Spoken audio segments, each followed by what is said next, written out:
왜 자녀에게 생활비를 줬는데도 증여세가 나올까요? 왜 부부가 같은 돈을 쓰는데도 세금 문제가 생길까요? 왜 계좌이체를 했을 뿐인데 세무서에서 연락이 올까요? 혹시 여러분도 가족끼리 돈을 주고받을 때 별 생각 없이 계좌이체 하셨던 적 있으신가요? 용돈 보내고 생활비 보내고 자녀 명의로 적금 들어주고요. 그런데 이런 평범한 일상이 어느 날 갑자기 세무조사로 이어질 수 있다는 사실 알고 계셨나요?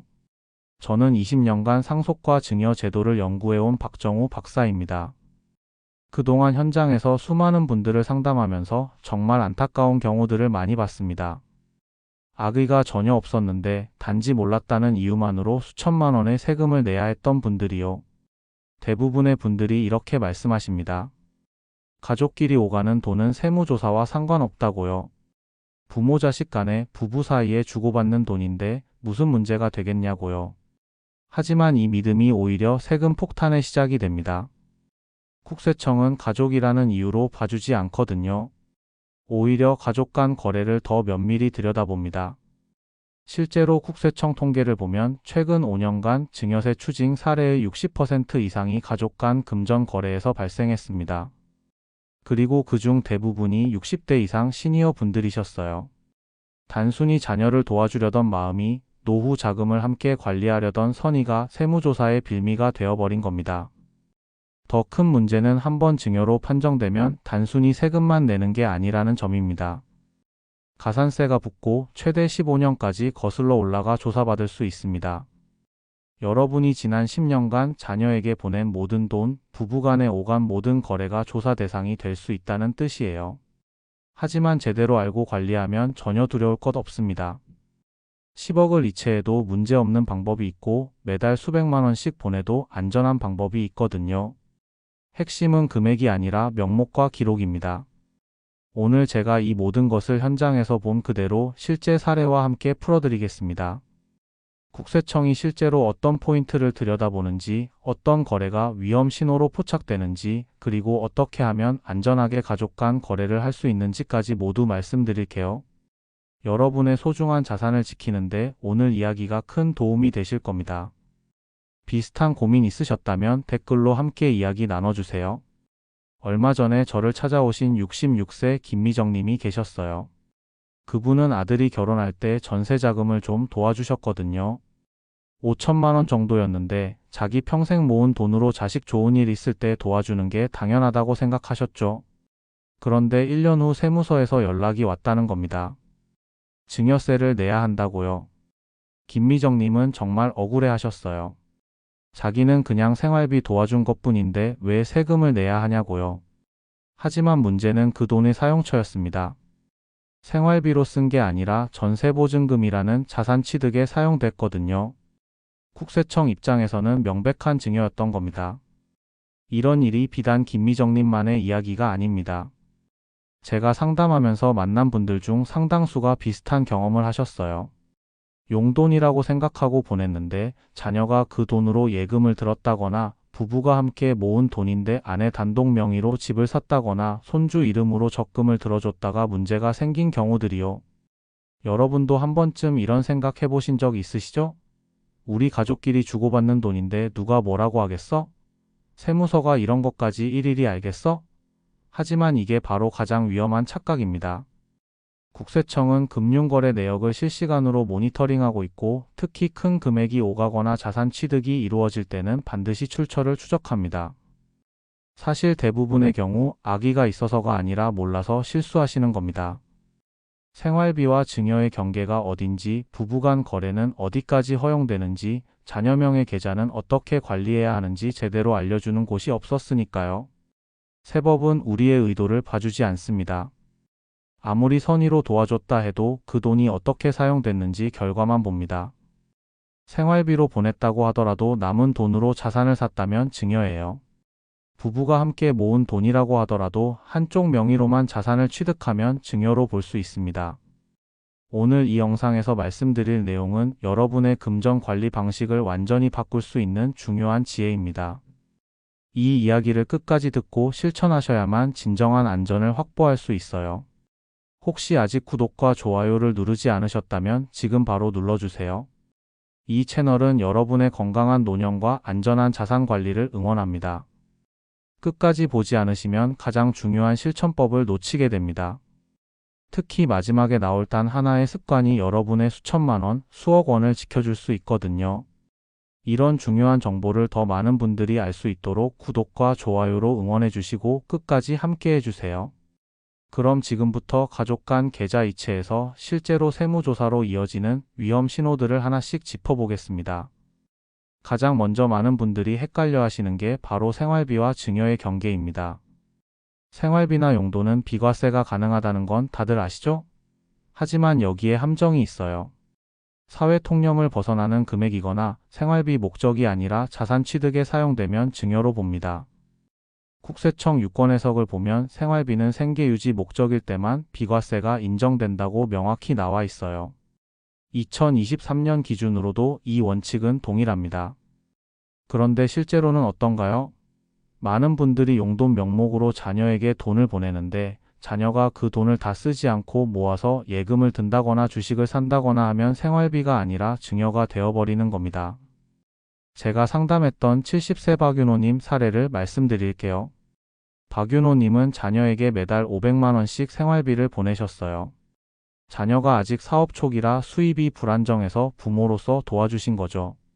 그런데 자녀가 그 돈을 다 쓰지 않고 일부를 모아서 정기예금에 가입했어요. 2년 뒤 세무조사가 나왔을 때 이게 전부 증여로 판정됐습니다. 생활비로 받았으면 써야 하는데 저축했으니 애초에 생활비가 아니었다는 논리였죠. 그래서 송금할 때는 목적을 명확히 해야 합니다. 계좌 이체할 때 단순히 송금이라고만 적지 마시고 생활비인지 교육비인지 구체적으로 메모를 남겨두세요. 이게 나중에 세무조사 받을 때 중요한 증빙자료가 됩니다. 그리고 무엇보다 중요한 건 보낸 돈이 실제로 생활비로 사용되어야 한다는 점이에요. 혹시 사용하지 않고 남은 돈으로 자녀가 자산을 취득하면 어떻게 될까요? 당연히 증여로 봅니다. 국세청 입장에서는 애초에 증여할 목적으로 준 돈이라고 판단하거든요. 여러분은 자녀에게 보내는 용돈이 실제로 어떤 용도로 쓰이는지 확인하고 계신가요? 두 번째로 주의하실 부분은 경제 능력이 있는 자녀에게 지원하는 경우입니다. 소득이 있는 성인 자녀에게 생활비를 주면 무조건 증여로 간주됩니다. 이건 정말 많은 분들이 모르고 계시는 부분이에요. 국세청은 경제적 자립이 가능한 경우에 금전 지원은 증여로 본다고 명시하고 있습니다. 여기서 경제적 자립이 가능하다는 건 직장에 다니거나 사업을 하는 등 소득이 있는 경우를 말해요. 부모 입장에서는 아무리 자녀가 직장을 다녀도 여전히 어리게 보이고 도와주고 싶죠. 하지만 세법은 그렇게 봐주지 않습니다. 42세 이상훈님의 경우를 보면 더 명확합니다. 이상훈님은 대기업에 다니며 연봉이 1억 원이었어요. 경제적으로 충분히 자립 가능한 상황이었죠. 그런데 어머니께서 매달 200만 원씩 용돈을 보내주셨어요. 어머니 입장에서는 아들이 결혼해서 애도 있고 생활비가 많이 들 것 같아서 도와주신 거였는데 이게 전부 증여세 과세 대상이 됐습니다. 이런 경우에는 어떻게 해야 할까요? 지원 대신 차용증을 작성해서 빌려주는 형태로 전환하시면 됩니다. 차용증에는 날짜, 금액, 상환 계획이 반드시 포함되어야 하고 실제로 나중에 상환이 이루어져야 인정받을 수 있어요. 물론 이자를 받는 게 가장 확실하지만 가족 간이라 이자 없이 빌려주더라도 상환만 제대로 이루어지면 문제 없습니다. 혹시 여러분도 자녀가 이미 직장 생활 중인데도 용돈 보내고 계신가요? 그렇다면 지금이라도 차용증을 작성하시는 게 안전합니다. 세 번째는 부부 공동자금의 함정입니다. 부부는 경제 공동체니까 서로 돈을 주고받아도 문제없다고 생각하시죠? 맞습니다. 부부간 이체 자체는 증여로 보지 않아요. 하지만 여기에도 조건이 있습니다. 남은 돈으로 자산을 취득할 때 명의가 한쪽으로만 되어 있으면 증여 문제로 번질 수 있어요. 부부간 생활비 이체는 증여가 아니지만 그 돈으로 집이나 땅 같은 자산을 살 때 명의가 달라지면 과세가 가능합니다. 국세청은 자산 취득의 자금 출처를 따지거든요. 남편 돈으로 샀는데 아내 명의로 되어 있으면 남편이 아내에게 증여한 것으로 보는 겁니다. 68세 최성호님의 사례가 대표적입니다. 최성호님은 평생 직장 생활하면서 번 돈을 매달 아내 통장으로 생활비로 보내셨어요. 아내분이 알뜰하게 생활비를 관리하시면서 조금씩 모으셨고 10년 동안 모은 돈으로 아파트를 한 채 사셨어요. 당연히 아내 명의로요. 그런데 이게 나중에 증여세 부과 대상이 됐습니다. 남편이 번 돈으로 아내 명의 자산을 취득했으니 증여라는 거죠. 이런 경우는 어떻게 해야 할까요? 공동자금으로 자산을 구입할 때는 반드시 부부 공동 명의로 두세요.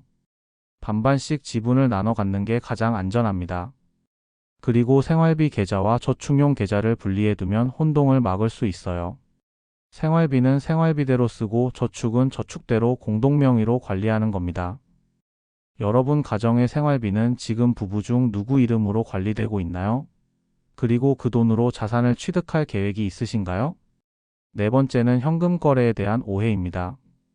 많은 분들이 1천만 원 이상 현금을 인출하거나 입금하면 바로 세무조사가 나온다고 생각하시는데 이건 정확하지 않아요. 1천만 원 이상 현금 거래는 금융정보분석원에 자동으로 보고되는 건 맞지만 이게 곧바로 세무조사로 이어지는 건 아닙니다. 금융정보분석원 자료는 주로 탈세나 범죄 혐의 조사에 한정되어 사용됩니다. 단순히 현금 인출했다고 해서 세무서에서 연락 오는 건 아니에요. 하지만 문제는 반복적이고 고액의 현금 거래가 이어질 때입니다. 이런 패턴이 포착되면 탈세 의심으로 조사 대상이 될 수 있어요. 64세 김지연님은 현금 1천만 원을 인출해서 자녀에게 주셨는데 이게 신고된 줄 알고 한동안 불안해하셨어요. 하지만 실제로는 조사 대상이 아니었습니다. 한 번의 현금 인출로 문제가 되는 건 아니거든요. 다만 이런 일이 자주 반복되면 다르겠죠. 그래서 가급적이면 현금 대신 계좌 이체를 활용하시는 게 좋습니다. 계좌 이체를 하면 거래 내역이 남으니까 나중에 소명하기도 쉽고 용도를 명시해 둘 수도 있어요. 현금은 흔적이 안 남으니까 나중에 증빙하기가 어렵거든요. 혹시 여러분도 아직 현금으로 자녀에게 용돈 주고 계신가요?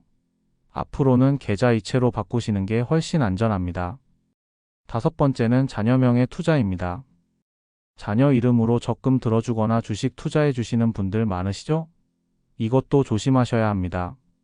자녀 명의로 투자하거나 예금할 때 사전 증여 신고를 하지 않으면 나중에 전부 증여로 봅니다. 국세청은 미성년자 명의 투자에서 자녀에게 변제 능력이 없을 경우 차용으로 인정하지 않습니다. 부모가 자녀 이름을 빌려서 투자한 것, 즉 차명 거래로 보는 거죠. 그리고 이건 증여보다 더 큰 문제가 될 수 있어요. 차명 거래는 불법이거든요. 17세 윤정민님 이름으로 주식계좌를 열고 부모님이 운용한 사례가 있었습니다. 부모님은 자녀에게 재테크 교육도 시킬 겸 자녀 명의로 투자를 하신 거였는데 나중에 수익금이 부모 소득으로 환원됐어요. 자녀 명의였지만 실제 투자 주체는 부모였으니 부모 소득이라는 겁니다. 그러면 자녀 명의로 한 의미가 없어지죠. 이런 경우는 어떻게 해야 할까요?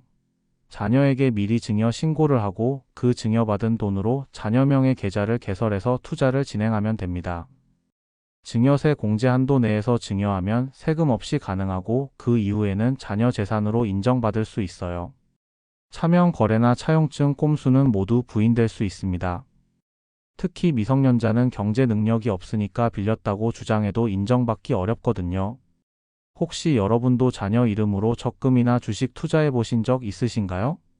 그렇다면 지금이라도 증여 신고를 하시는 게 안전합니다. 여섯 번째는 반복적인 소액 증여입니다. 증여세는 10년 합산 과세라는 걸 아시나요? 한 번에 큰 금액을 증여하면 세금이 많이 나오니까 여러 번 나눠서 소액으로 증여하시는 분들이 계세요. 하지만 이것도 10년 동안 합쳐서 계산합니다.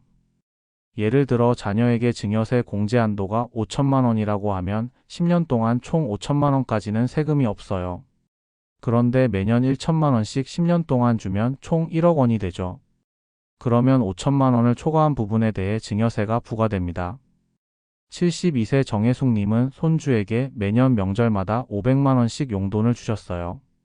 10년 동안 계속 주셨으니 총 5천만 원인데 손주는 미성년자니까 증여 공제 한도인 2천만 원을 초과했습니다. 나중에 세무조사에서 이게 전부 합산되어 증여세가 나왔어요. 소액이라고 해서 신고 안 해도 된다고 생각하시면 안 됩니다. 작은 금액이라도 10년 동안 합쳐서 공제 한도를 넘으면 세금이 나와요. 그래서 계획적으로 증여하실 때는 반드시 10년 합산액을 계산하셔야 합니다. 이렇게 하나씩 살펴보면 가족끼리 돈을 주고받을 때도 명목과 증빙이 얼마나 중요한지 알 수 있습니다. 이제 실생활에서 실천할 수 있는 구체적인 방법들을 정리해 드리겠습니다.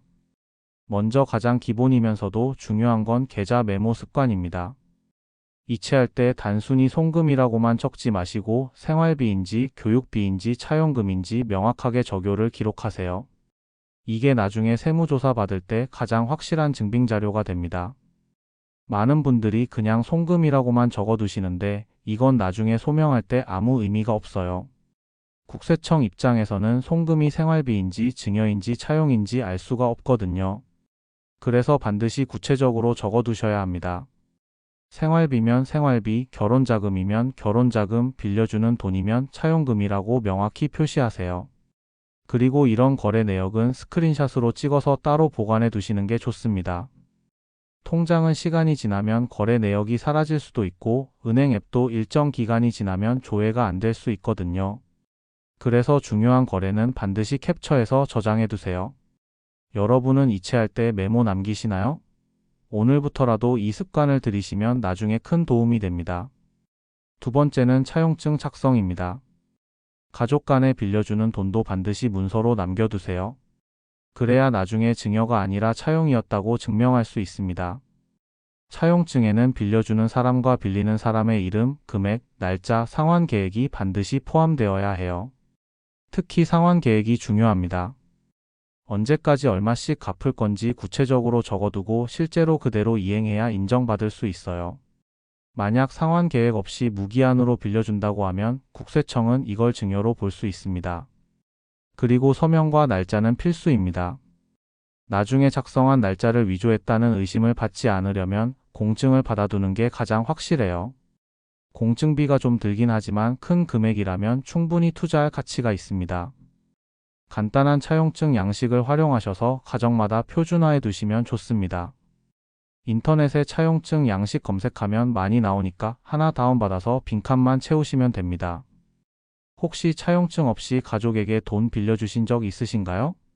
그렇다면 지금이라도 늦지 않았으니 작성하세요. 세 번째는 사회통념 범위를 확인하는 겁니다. 생활비나 용돈으로 인정받으려면 자녀의 나이, 소득, 상황에 맞는 금액이어야 합니다. 사회 평균보다 지나치게 큰 금액은 증여로 볼 수 있어요. 예를 들어 자녀가 30대 직장인인데 매달 1천만 원씩 생활비를 준다? 이건 사회 통념상 생활비로 보기 어렵습니다. 아무리 부모 재산이 많아도 사회 평균을 벗어나면 증여로 간주될 수 있어요. 특히 고액 선물이나 혼수, 차량 지원 같은 건 거의 증여로 봅니다. 결혼할 때 아파트 한 채 사주거나 외제차 사주거나 하면 당연히 증여세 대상이에요. 이런 경우는 미리 증여 신고를 하셔야 합니다. 그래서 지원 금액을 정하실 때는 사회 평균에 맞게 조정하시는 게 안전합니다.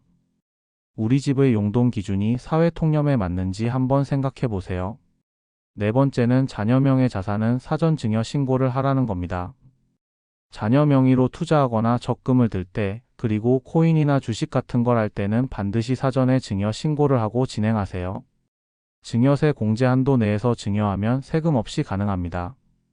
성인 자녀는 10년간 5천만 원, 미성년자는 2천만 원까지 공제되니까 이 범위 내에서 먼저 증여하고 그 돈으로 투자를 하는 겁니다.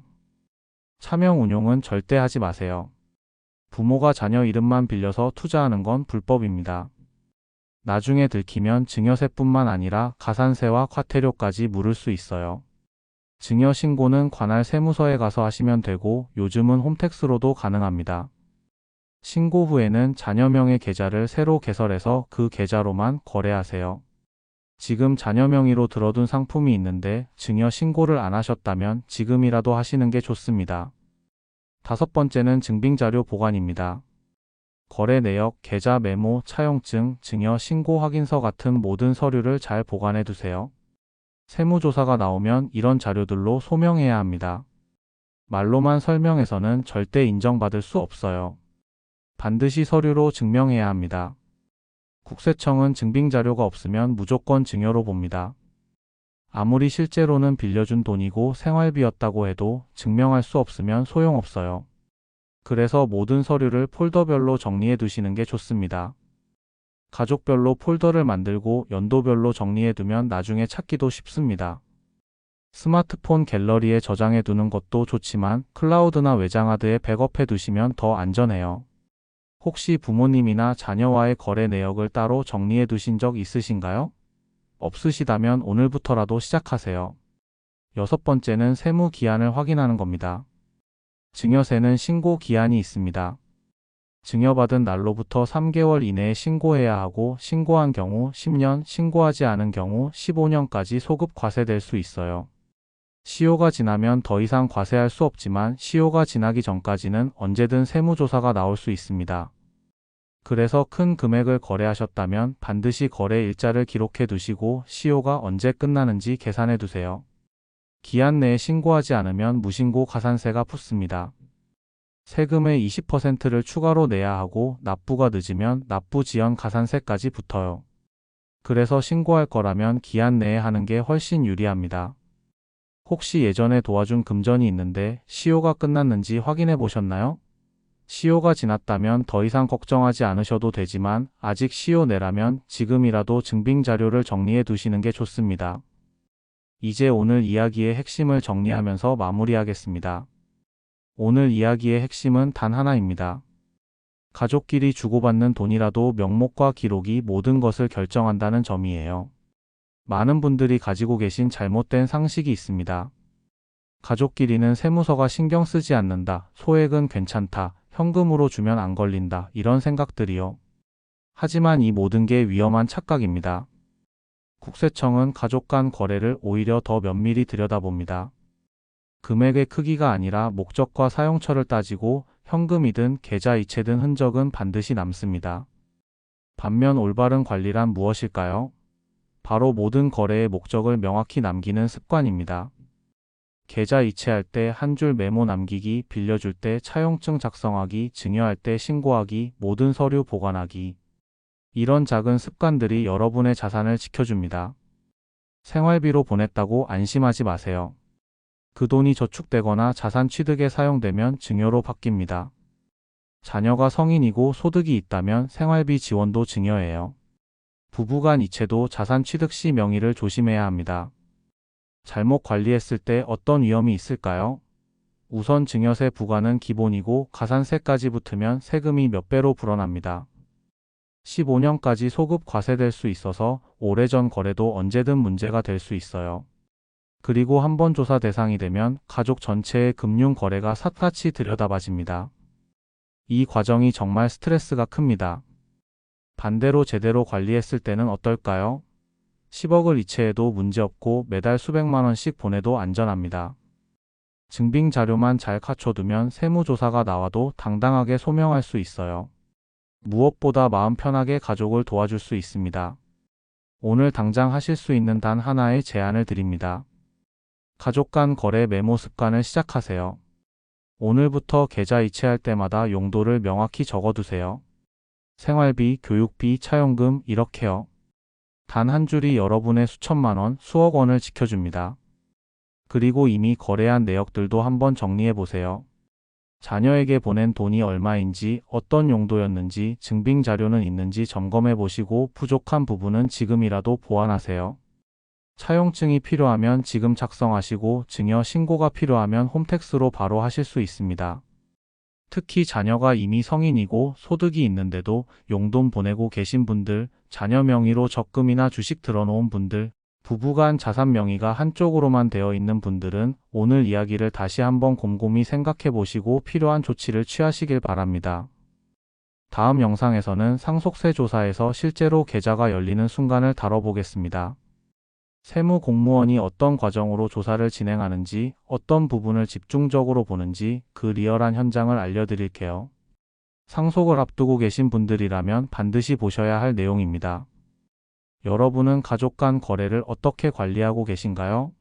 오늘 이야기가 도움이 되셨는지, 혹시 비슷한 경험이 있으신지 댓글로 남겨주세요. 여러분의 이야기가 다른 분들에게도 큰 도움이 됩니다.